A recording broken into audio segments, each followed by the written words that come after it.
Avril 2013, Université du New Hampshire aux États-Unis. Cameron Lyle sort de l'entraînement. Il entre dans les vestiaires, il prend son téléphone. Il a un message du programme Be the Match, le registre national américain des donneurs de moelle osseuse. Il les rappelle. Ils lui disent qu'il est peut-être compatible avec un patient atteint du cancer du sang, qu'il faut faire des tests complémentaires pour le confirmer. Cameron raccroche. Il reste là, dans les vestiaires, à réfléchir. Pas très longtemps, parce que pour lui, la réponse est évidente dès les premières secondes. Ce qui allait prendre quelques minutes de plus à comprendre, et surtout à accepter, c'est ce que ça allait lui coûter.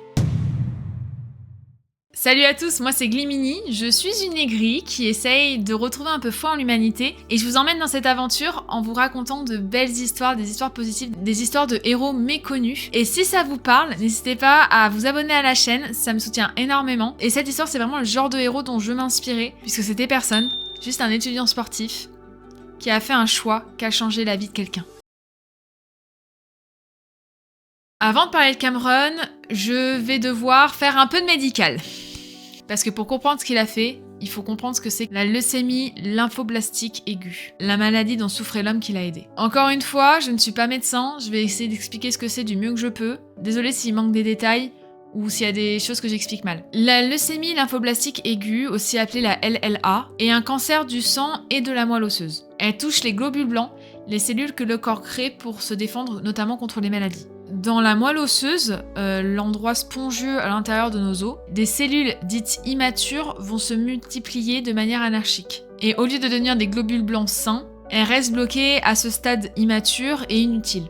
Elles envahissent l'espace et empêchent la création des autres cellules sanguines, ce qu'on appelle les plaquettes, les globules rouges. Le mot aigu dans la maladie veut tout dire, ça progresse très vite. Sans traitement, la maladie peut être fatale en quelques mois, voire quelques semaines. C'est notamment la leucémie la plus courante chez les enfants, mais elle touche aussi les adultes, souvent avec des pronostics difficiles. Le traitement principal, c'est la chimiothérapie, mais pour certains patients, notamment ceux qui répondent pas assez bien à la chimiothérapie, ou ceux dont la maladie revient, la greffe de moelle osseuse est la seule chance de survie au long terme. Et pour une greffe de moelle osseuse, il faut un donneur compatible. C'est bien moins facile qu'avec le sang, si vous voulez. La moelle osseuse n'a rien à voir avec la moelle épinière. Je le précise parce que des fois les gens confondent. La moelle épinière, c'est ce que vous avez dans la colonne vertébrale, et là où naît le système nerveux. La moelle osseuse, c'est un tissu assez spongieux qui a au centre de certains de vos os, notamment vos hanches, et qui produit les cellules sanguines. Quand un patient a besoin d'une greffe, les médecins vont chercher un donneur qui porte les mêmes marqueurs génétiques. On appelle ça les antigènes HLA. Et il faut que ces marqueurs génétiques correspondent le mieux à celui du patient. Ces marqueurs déterminent si le système immunitaire du receveur va accepter ou rejeter les cellules du donneur. Environ 30% trouvent des donneurs compatibles au sein de leur propre famille. Mais les 70% qui restent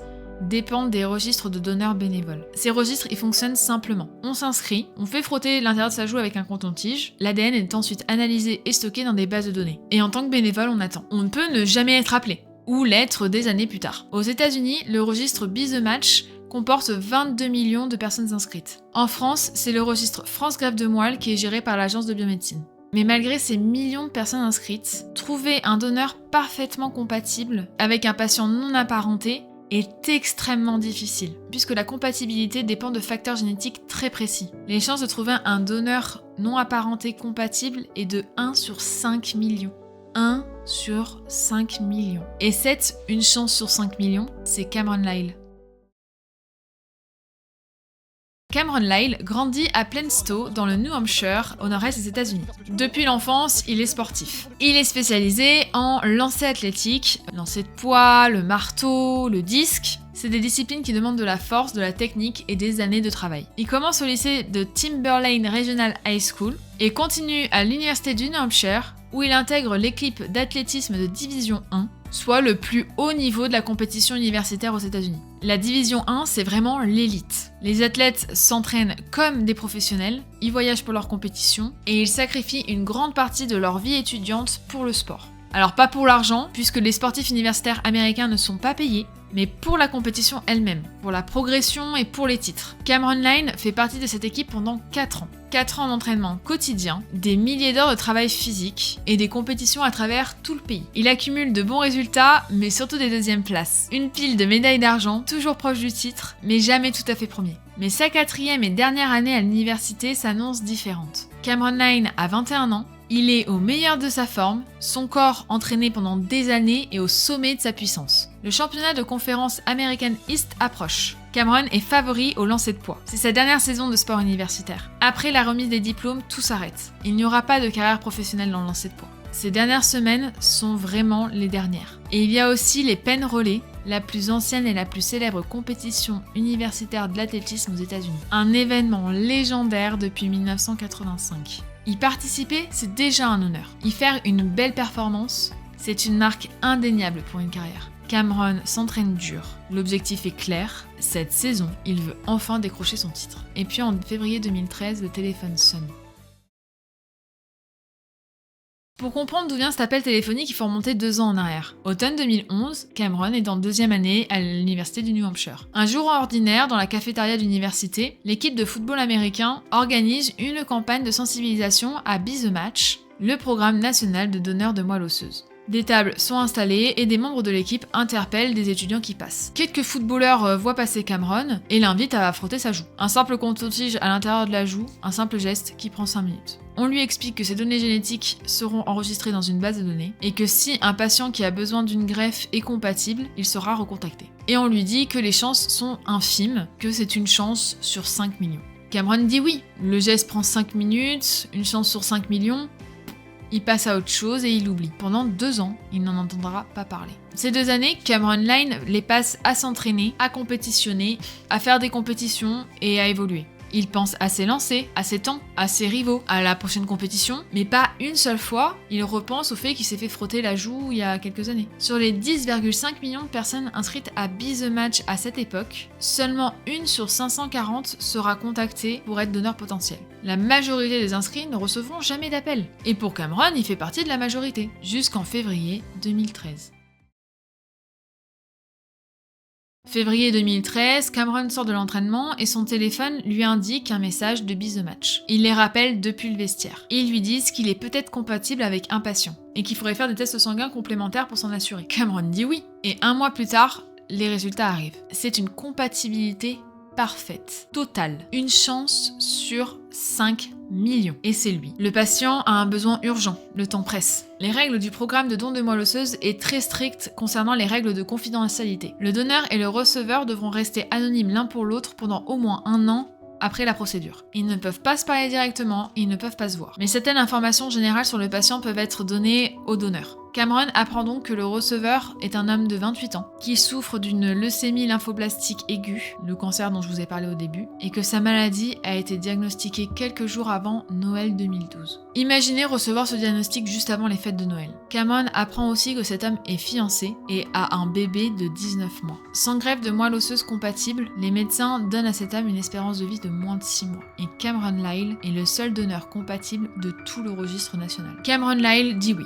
sans hésitation, sans condition, sans même prendre une nuit pour y réfléchir. Et puis il raccroche. Et là, il réalise lentement, vraiment lentement, au fil des minutes qui suivent, ce que ce oui signifie. L'opération de prélèvement est programmée le 25 avril 2013, soit environ 1 mois avant la fin de sa carrière de sportif universitaire. Après l'opération, les médecins lui interdiront de soulever plus de 9 kilos pendant au moins 1 mois, ce qui rend bien évidemment impossible le lancer de poids, où l'on projette une sphère de 6 kg avec toute la puissance de son corps. Ou encore le lancer de marteau ou de disque. Ces événements, sa discipline et sa carrière, toute sa dernière saison s'arrête là. Pas dans un stade devant des milliers de spectateurs. Pas avec une médaille d'or autour du cou après 4 ans de travail acharné. Pas avec la clôture qu'il espérait. Elle s'arrête dans un vestiaire, au bout d'un téléphone. Pas de Penn Relay, pas de championnat American East. Mais Cameron Line ne reconsidérera jamais sa décision. Ce qui rend Cameron le plus nerveux dans tout ça, ce n'est même pas l'opération. Ce n'est pas la douleur, ce n'est pas la fin de sa carrière, c'est d'annoncer la nouvelle à son coach. Jim Boulanger, dirige le programme d'athlétisme de l'université de New Hampshire depuis plus de 30 ans. Il connaît Cameron depuis 4 ans et il sait ce que cette dernière saison représente. Il sait ce que ce championnat pourrait représenter pour un jeune qui n'a jamais décroché un titre. Cameron frappe à la porte de son coach, il entre, il ferme la porte, il s'assoit et lui dit qu'il ne pourra pas participer au championnat du mois prochain, ni au Penn Relay. Boulanger lui demande pourquoi. Cameron lui explique. Le coach reste silencieux quelques instants, puis il dit quelque chose que Cameron n'oubliera jamais. Il lui dit que le sport ne prend pas le dessus sur la vie. Le sport fait partie de la vie. Il en est un élément important, mais il ne le dépasse pas. Que si Cameron a la chance de sauver la vie de quelqu'un, il doit le faire. Il lui dit qu'il est fier de lui. Throwing a 16-pound metal object as far as you can, nice. Helping somebody maybe live 1 year or maybe live an entire life. Totally different, priceless. La nouvelle se répand dans l'équipe. Les coéquipiers de Cameron réagissent avec une émotion qu'ils n'avaient pas vraiment anticipée. Ce jeune homme avec qui il partage les entraînements, les repas, les voyages en bus pour les compétitions, arrête tout pour sauver la vie de quelqu'un. Dans les jours qui suivent l'annonce, l'équipe se serre autour de lui différemment. Il y a quelque chose de changé dans la façon dont il le regarde. Pas de la pitié, non, quelque chose de bien plus difficile à nommer. Peut-être juste de la fierté, et peut-être aussi une question silencieuse que tout le monde se pose intérieurement. Le 20 avril 2013, 5 jours avant l'opération, Cameron Lynne participe à sa dernière compétition, le Stony Brook Invitational. Ce n'est pas l'Open Relay, ce n'est pas le championnat de conférence, c'est une compétition ordinaire dans un calendrier ordinaire. Mais pour Cameron Lynne, ce jour-là, c'est la fin. Il prend position, il tient la sphère de métal dans sa main, il fait les derniers pas d'élan, il lance. Quand le projectile touche le sol, ses coéquipiers se jettent autour de lui. Des accolades, des regards qui durent un peu plus longtemps que d'habitude. Le genre de moment qu'on ne peut pas vraiment planifier. Ce n'est pas la fin qu'il avait imaginée à 18 ans quand il s'est inscrit à l'université, mais c'est la fin qu'il a choisie. Le 25 avril 2013, Cameron rentre dans le Massachusetts General Hospital de Boston. Le prélèvement de moelle osseuse est réalisé sous anesthésie. Les médecins ponctionnent l'os pelvien du donneur avec une aiguille pour récupérer le liquide de la moelle osseuse. Dans le cas de Cameron, le patient a besoin d'une quantité très importante de moelle osseuse. Les médecins doivent ponctionner son bassin plus de 200 fois. 2 litres de moelle osseuse seront prélevés. L'opération dure 1h15. Le corps de Cameron va régénérer de la moelle osseuse naturellement en quelques semaines. C'est une caractéristique formidable de ce tissu, c'est qu'il se renouvelle naturellement. Quelque part, à l'autre bout du pays, la moelle de Cameron est acheminée vers un autre hôpital. Vers un homme de 28 ans, fiancé, et qui a un bébé de 19 mois. Un homme qui a appris son diagnostic quelques jours avant Noël. Le lendemain de l'opération, Cameron est chez lui dans son lit. Extrêmement douloureux, extrêmement fatigué. Il dira que c'est la douleur en bas du dos la plus intense qu'il n'a jamais ressentie. Lui qui s'est pourtant entraîné de façon très intense pendant des années. Sa petite amie doit l'aider à s'habiller pendant plusieurs jours. Les gestes les plus simples sont douloureux. Il ne peut plus rien soulever et il observe sa saison d'athlétisme se dérouler depuis son lit sans lui. Le jour où l'homme de 28 ans reçoit la moelle de Cameron, il lui envoie quelque chose en retour. Cameron reçoit une carte. Sur la couverture, la photographie d'un petit garçon de 3 ou 4 ans qui soulève une barre chargée de plus de centaines de kilos. Une image clairement absurde, truquée et drôle. À l'intérieur, 3 mots en anglais. Anything is possible. Tout est possible. Yeah, I got a nice card from him. It was actually a really powerful card. On the cover, there was like a 3-year-old trying to deadlift like 500 pounds, and it said anything is possible. And it was dated the day that he received the marrow. So he wrote it still not knowing if he was going to live or not. Cameron ne connaît toujours pas son nom. Il ne sait pas à quoi il ressemble. Les règles du programme l'interdisent pendant 1 an. Mais il a cette carte, ces 3 mots. 3 mois après l'opération, Cameron reçoit une mise à jour de Be The Match. Les scanners de l'homme ne montrent plus aucun signe de leucémie. Il est en rémission complète. Et il est sorti de l'hôpital 5 semaines avant le calendrier prévu par les médecins. Tout est possible. L'histoire de Cameron Lynne fait le tour des journaux américains. ABC News, le Boston Globe, Sports Illustrated, Today Show, Huffington Post, des dizaines d'articles dans tout le pays. Un jeune athlète universitaire abandonne sa carrière pour sauver un inconnu. Une histoire simple, une histoire vraie. Et dans les 3 mois qui suivent la couverture médiatique, les inscriptions à Be The Match explosent. Des milliers de personnes qui n'avaient jamais pensé à juste se faire frotter la joue s'inscrivent. Parmi ces milliers de nouveaux inscrits, peut-être que certains ont déjà été appelés depuis. Peut-être que certains ont déjà donné leur moelle à leur tour. Peut-être que des patients qui avaient désespéré de trouver un donneur en ont enfin un. Cameron Lynne, sans l'avoir cherché, a peut-être sauvé beaucoup plus qu'une seule vie. En octobre 2013, la NCAA, l'organisation qui régit les sports universitaires, lui décerne le Award of Valor, le prix le plus prestigieux de l'organisation, remis pour des actes de courage exceptionnels par un individu associé au sport universitaire. La sénatrice du New Hampshire, Jeanne Shaheen, le reçoit et prononce en son honneur un discours au Congrès américain inscrit au Congressional Record.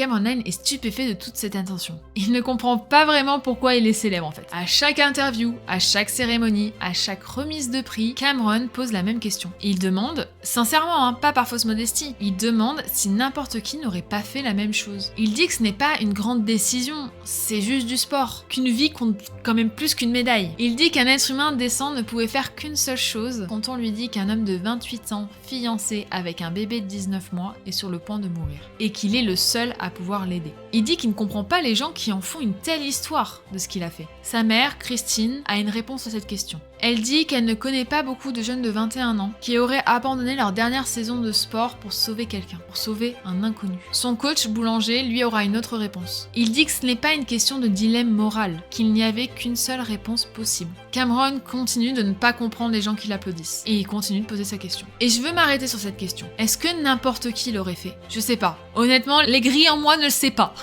Je sais que la plupart d'entre nous, on va se dire que bien évidemment qu'on le ferait. Que face à une situation aussi claire, un homme va mourir, tu es son seul espoir, le coup pour toi est réel, mais pas irréversible, la réponse semble évidente. Mais vouloir croire quelque chose et le faire vraiment, dans le concret d'une situation réelle avec tout ce que ça implique, c'est différent. Ce qui est certain, c'est que Cameron Lane a répondu à cette question sans hésiter. Pas parce qu'il était spécialement héroïque, pas non plus parce qu'il cherchait de la reconnaissance, puisque pour le coup il la comprend toujours pas, mais parce que dans sa façon de voir le monde, la réponse elle est simple. Un homme avait besoin de lui, il pouvait l'aider, il l'a fait. Pas de calcul, pas de négociation intérieure, pas de « mais je méritais tellement ce titre » ou « j'ai travaillé si dur pour ça ». Juste la réponse évidente à une situation évidente.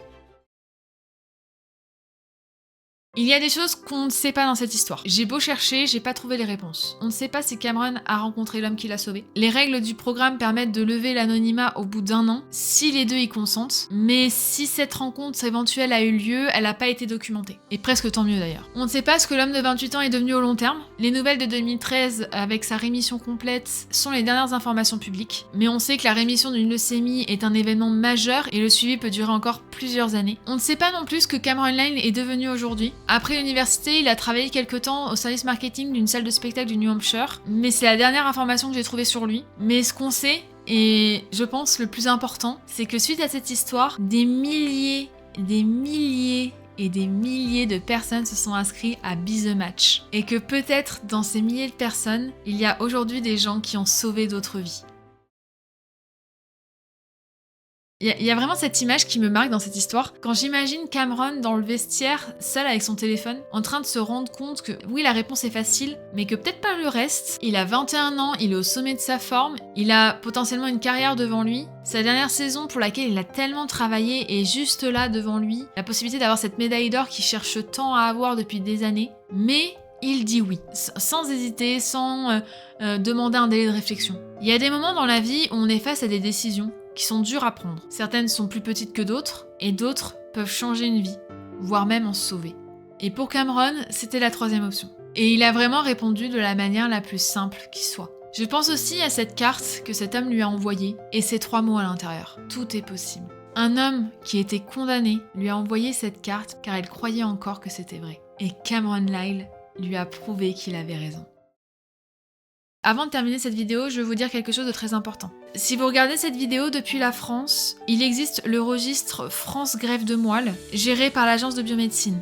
S'inscrire comme donneur de moelle osseuse, c'est un frotti-frotta dans votre joue. C'est 5 minutes de votre vie. Vous pouvez ne jamais être appelé, mais si vous l'êtes, vous savez ce que vous pouvez faire de cette chance. Donc dans la description de cette vidéo, je vous mets le lien non seulement de l'agence biomédicale, mais également le lien pour vous préinscrire pour pouvoir faire un don de moelle osseuse. Donc merci infiniment à ceux qui s'inscriront. Bah écoutez, on arrive à la fin de la vidéo. Merci à tous d'avoir regardé jusqu'ici. J'espère vraiment qu'elle vous a touché. Peut-être que ça vous a ouvert des portes sur des choses que vous ne connaissiez pas, parce qu'on parle beaucoup du don du sang, mais assez peu du don de moelle osseuse. Moi, je vous avouerai que j'étais pas inscrite pour le don de moelle osseuse.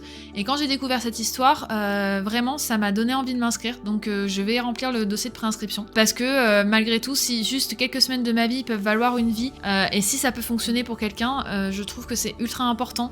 Ça fait aussi partie des petits gestes qu'on peut faire. En tout cas, je vous remercie d'avoir regardé jusqu'ici. Si la vidéo vous a plu, n'hésitez pas à laisser un petit pouce bleu et dites-moi en commentaire si peut-être vous étiez déjà inscrit sur cette liste. Est-ce que ça vous a donné envie de vous y inscrire? Et pour ma part, je vous dis à la prochaine pour une nouvelle vidéo.